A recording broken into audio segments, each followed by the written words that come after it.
Hi, I'm Steve Lamb. I'm here with the Center for Progressive Urban Politics at Robin's Restaurant in Pasadena, the best barbecue in town.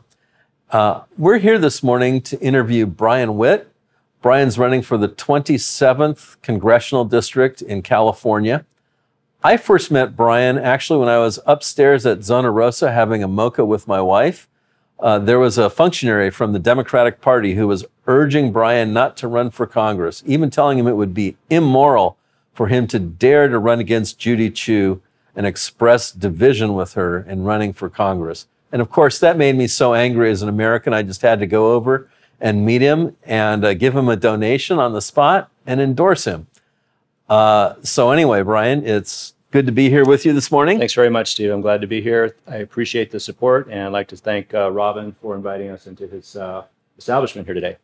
So briefly, Bryan, why are you running for the 27th District of Congress?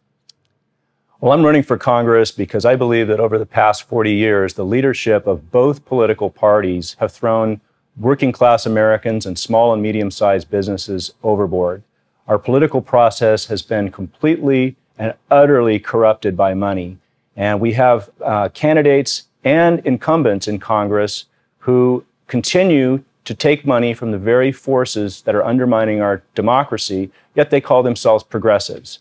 And this is one of my main areas of dissatisfaction with the incumbent of this office. I think one of the major policy differences that we have with each other is that the incumbent, Judy Chu, is in favor of keeping the status quo with the Affordable Care Act. I'm in favor of expanding Medicare for all of our citizens. And Judy, if you look on her website, she basically has page after page of explanation and apologies or promotion for the Affordable Care Act. And I think it's safe to say that because she takes so much money from the healthcare industry, this would explain why she's not in favor of expanding Medicare for all of our citizens, despite the fact that over 60% of our citizens support expanding Medicare for all of us. So I think that's one of the major policy differences that I have with her. And I think if I am elected to Congress, it will be the #1 priority that I will have. And if I can accomplish anything during my time in Congress, it will be passing Medicare for all. So, Bryan, you're right. 60% of the American people do prefer Medicare for all. And obviously that's been an issue that's been difficult to get through Congress. But we have a lot of other almost needlessly controversial topics in Congress. And one of the ones that's really big this year is immigration. Can you share with us your actual views on immigration? Yeah, sure. So I think it's safe to say that both political parties have let us down on illegal immigration. Actually, illegal immigration has been substantially reduced over the past several years. The majority of these folks that are coming here are coming from Central America, where they are oftentimes escaping circumstances that were generated or caused by previous U.S. administrations.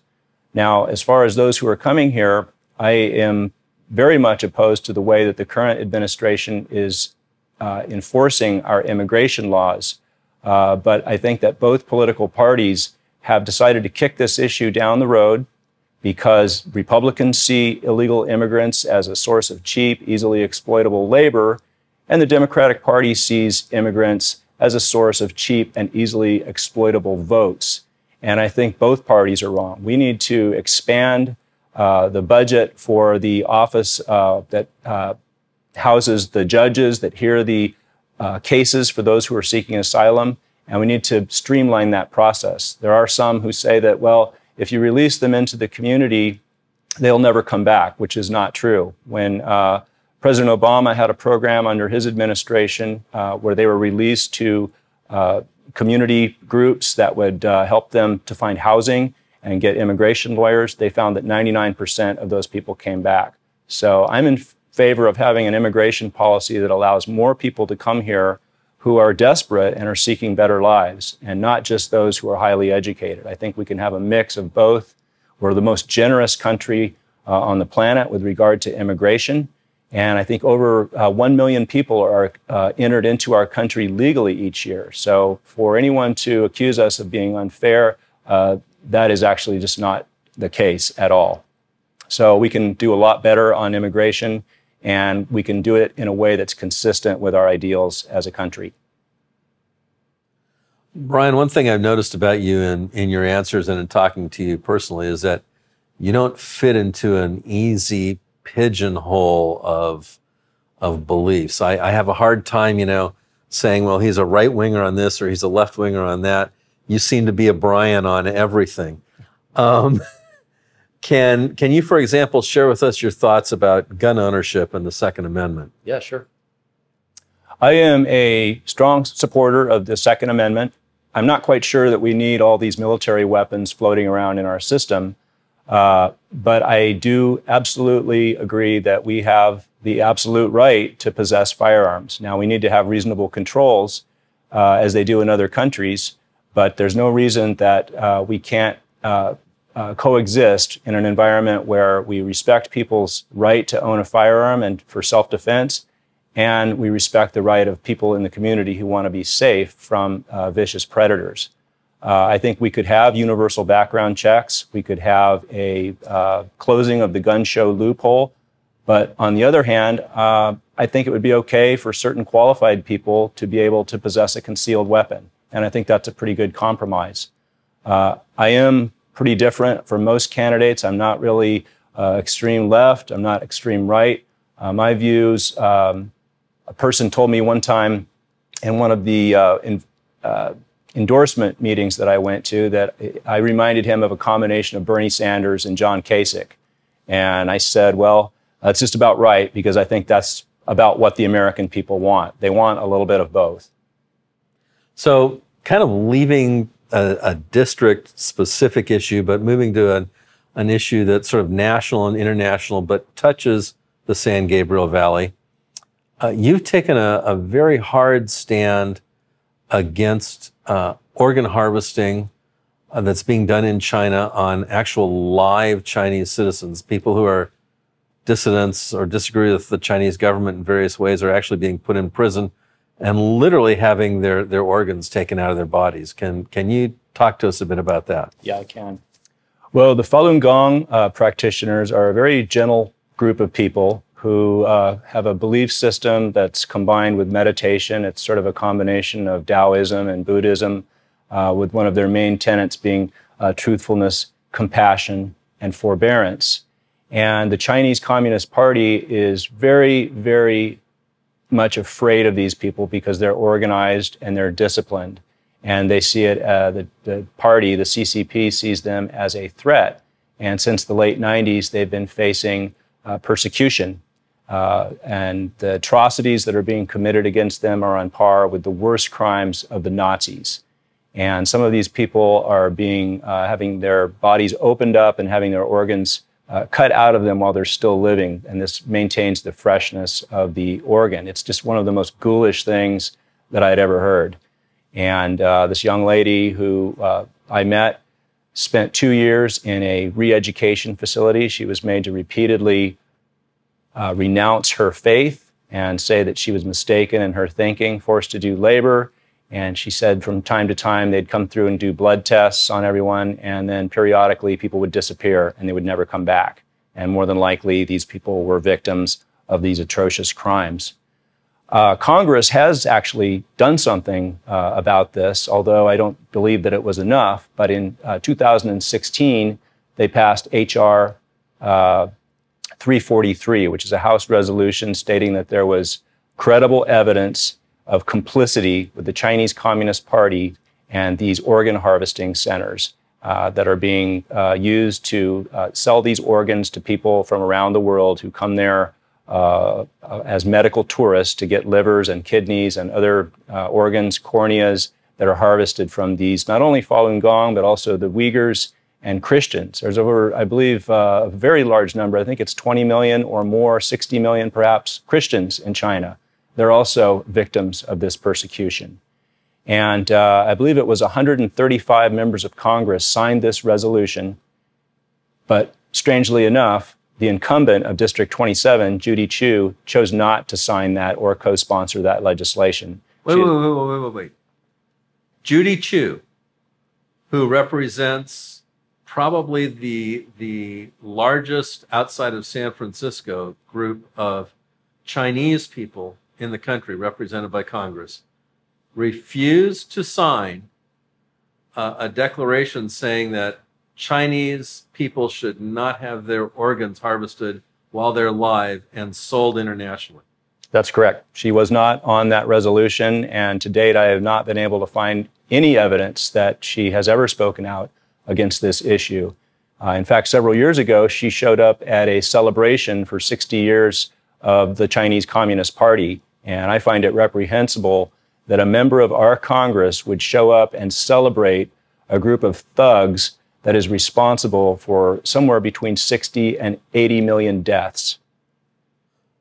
So, Bryan, you're saying that the Communist Party of China is responsible for the death of 60 to 80 million of their own citizens, like numbers that far exceed anything that Hitler and Stalin were able to accomplish?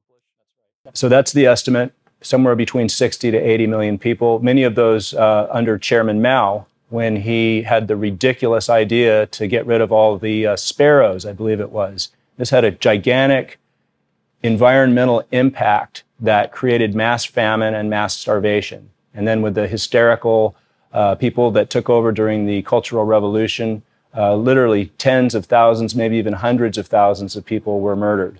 I've read a book by, I can't remember the lady's name now, but it was called Life and Death in Shanghai. And her husband was a executive with Shell Oil Company. And to describe the way in which she was in prison for, I believe, 11 years and the terrible abuse that she suffered at the hands of the Communist Party is just unbelievable. And I believe it was a few years ago, Judy Chu showed up here locally at a celebration for the Chinese Communist Party. And I find it reprehensible that any member of our Congress would show up at a celebration for a group of thugs that is responsible for between 60 and 80 million deaths. You mentioned Chairman Mao and the killing of the sparrows, and that sort of gets us inadvertently onto ecological issues.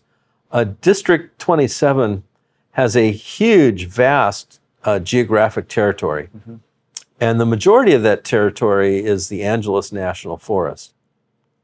The Angeles National Forest is approximately 110 years old.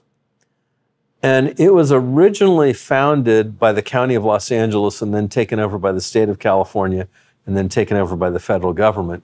And in its original founding and at each of those handovers, the purpose of the forest was to replant the Angeles National Forest. Most people don't realize this, but it actually was a forest at one time. And during the Mexican cattle period, the Mexican cattle ranchers actually burned off most of Southern California's forests to alter the climate and make it more dry and more conducive to growing cattle.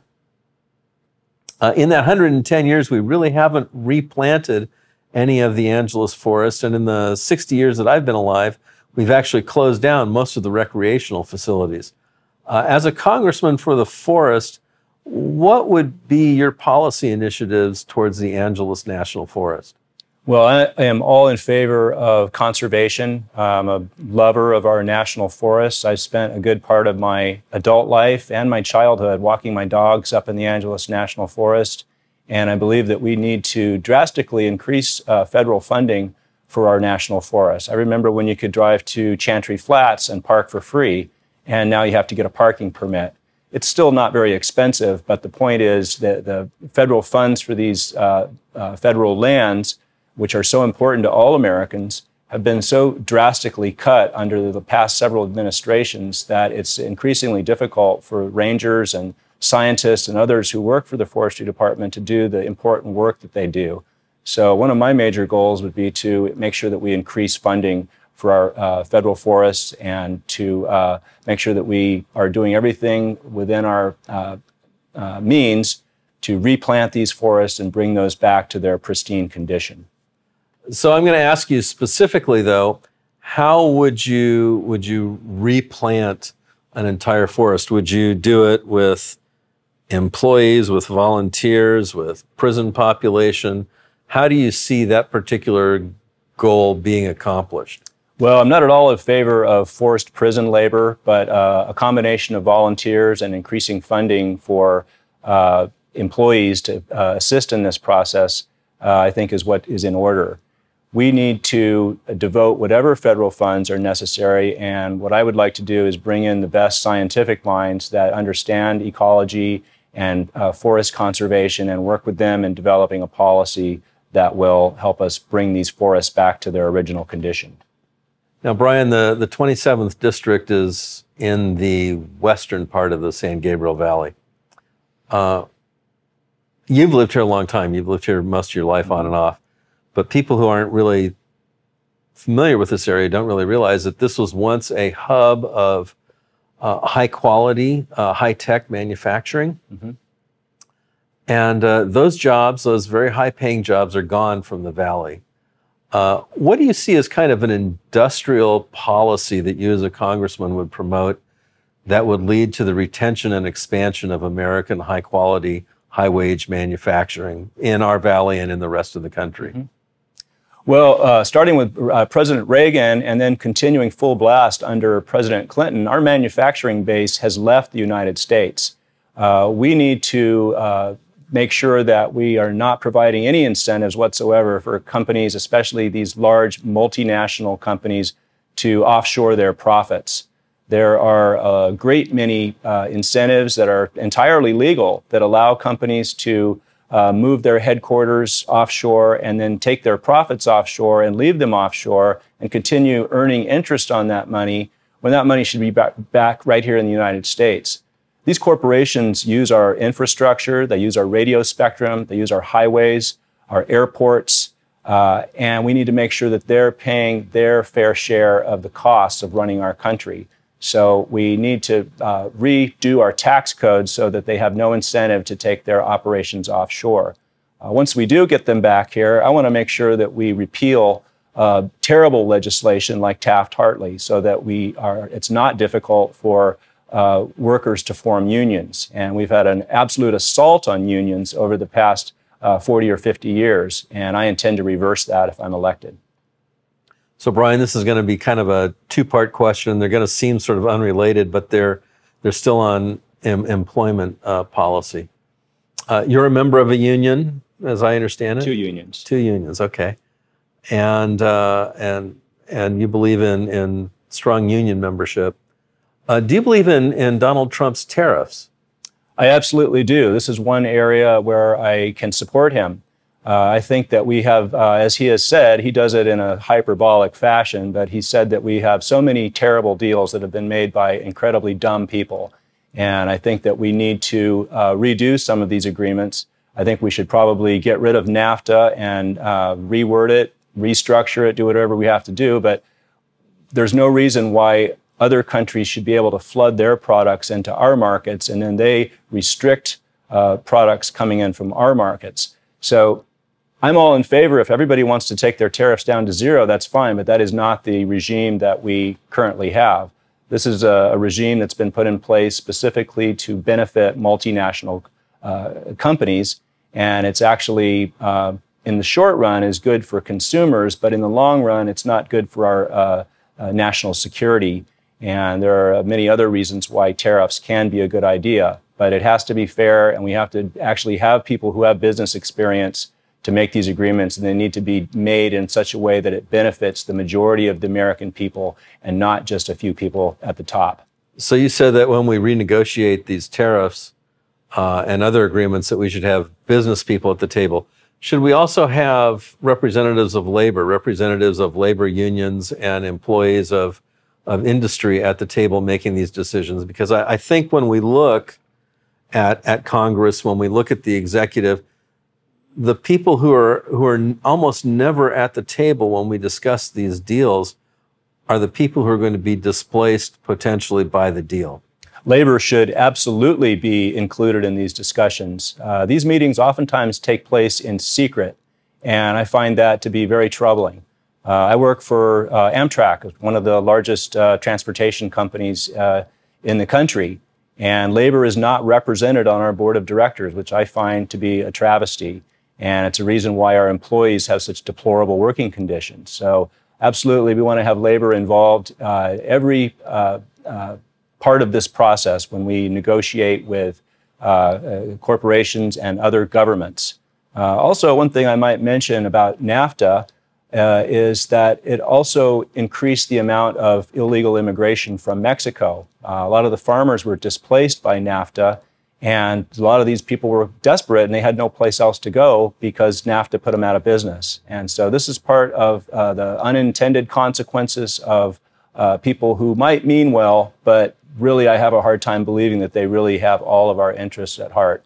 And I look to not only the people of my district, but the people of our country and the people of our planet when I make decisions, and I want to make the kinds of decisions that will benefit everybody. But we really do have to look after our own interests first, but especially when it regards to the environment, we all do better when we all do better, as Tom Hartman likes to say. So I'd like to make sure that we are also consulting with our allies and even those who might not be our allies to make sure that we're making the right decisions for our people and for our planet. Well, Bryan, we're sort of near the end of the time that we have to do this. And so I'd just like to ask you if there's anything else that you'd like to leave the Center for Progressive Urban Politics audience with, any final thoughts, anything that I failed to cover, anything that you want to tell us about yourself, please. Thanks very much, Steve. I really appreciate the opportunity to be here today to talk with your membership and let them know a little bit about what I believe in and what I'd like to accomplish if I'm elected to Congress. I agree with John Kennedy, who, when he had his first debate with Richard Nixon so many years ago, said that oftentimes progressives are accused of wanting big government. And nothing could be further from the truth. What we really want is effective governmental action. Effective governmental action is what developed the Tennessee Valley. It's what built the Grand Coulee Dam. It's what gave us our interstate highway system, and it's what put a man on the moon. And it's what can lead us into the 21st century. Oftentimes, I've heard people say during the course, especially of the 2016 election, when Bernie Sanders was at the height of his popularity, was, well, how are you possibly going to give away all these things for free? And what people don't realize is that our monetary system prevents it. Henry Ford said years ago that if the American people truly understood the nature of our monetary and banking system, there'd be a revolution before the morning. 100 years ago, in 1913, Congress ceded its authority to issue our currency to the private banking system. The Federal Reserve Act of 1913 specifically gave the authority to the private banking industry to issue our currency, to determine its value, and to tell us how much would be in circulation at any one time. In 2011, Dennis Kucinich introduced a bill in Congress, which was H.R. 2990, I believe, but at any rate, it was called the National Emergency Employment Development Act. And one of the positions of this act was that we would disband the Federal Reserve and incorporate a monetary authority within the Department of the Treasury and overseen by Congress. This authority that would be basically overseen by the elected representatives of our people would then have the authority to issue our currency, to determine its value, and determine how much would be in circulation at any one time. And this could be done interest-free. Each year, we spend multiple billions of dollars on paying interest for Wall Street having the privilege to issue our currency. And they've proven time and time again, ever since the creation of the Federal Reserve Act, that they are not worthy of this privilege. In 2008, they successfully ran the entire world economy into a ditch, and it's time that we put that to a stop. If we were to implement a system like this, we could eliminate income taxes for virtually all of our citizens, which is anyone making $200,000 a year or less. And I think this is doable, and we could also at the same time expand Medicare for all of our citizens. I'm not the smartest guy in the world, but I do know how to surround myself with people who have the ability to see issues that I'm not familiar with. I look to people like Colonel Lawrence Wilkerson, who is one of our foremost experts on foreign policy, diplomacy, and military affairs. I listen to people like Thomas Frank, who wrote a great and scathing analysis of the Democratic Party. I listen to other people like David K. Johnston, who's a Pulitzer Prize-winning author, who knows a great deal about taxation. And so these are the types of people that I listen to and how I form my opinions. We've heard a lot about Russia in the news media here recently. I listen to people like Ray McGovern, who is one of the founders of the Veteran Intelligence Professionals for Sanity. And when I want to know something about Russia, I listen to Ray McGovern. He spent 27 years as a Russian analyst with the CIA. He's fluent in Russian, has lived in Russia, and this is where I form my opinions about Russia. I think that we could have much better relations with them if we would stop attempting to expand NATO. And this is one area where I think I can agree with the president on. When George Bush was president, the senior George Bush, they promised that NATO would not expand 1 inch. And ever since that day, we have been consistently trying to expand NATO. And it's no wonder that the Russians are nervous. So if we want to have good relations with China, if we want to have good relations with Russia, we need leaders who are tough, but leaders who also understand history. And I would like to surround myself with the best and the smartest people, and also to utilize my own common sense that my mom and dad instilled in me as a young man. They taught me to show up on time, do what you say you're going to do, and tell the truth. And so that's what I intend to do if I'm elected to Congress. And I thank you very much for your time and your support and considering my positions.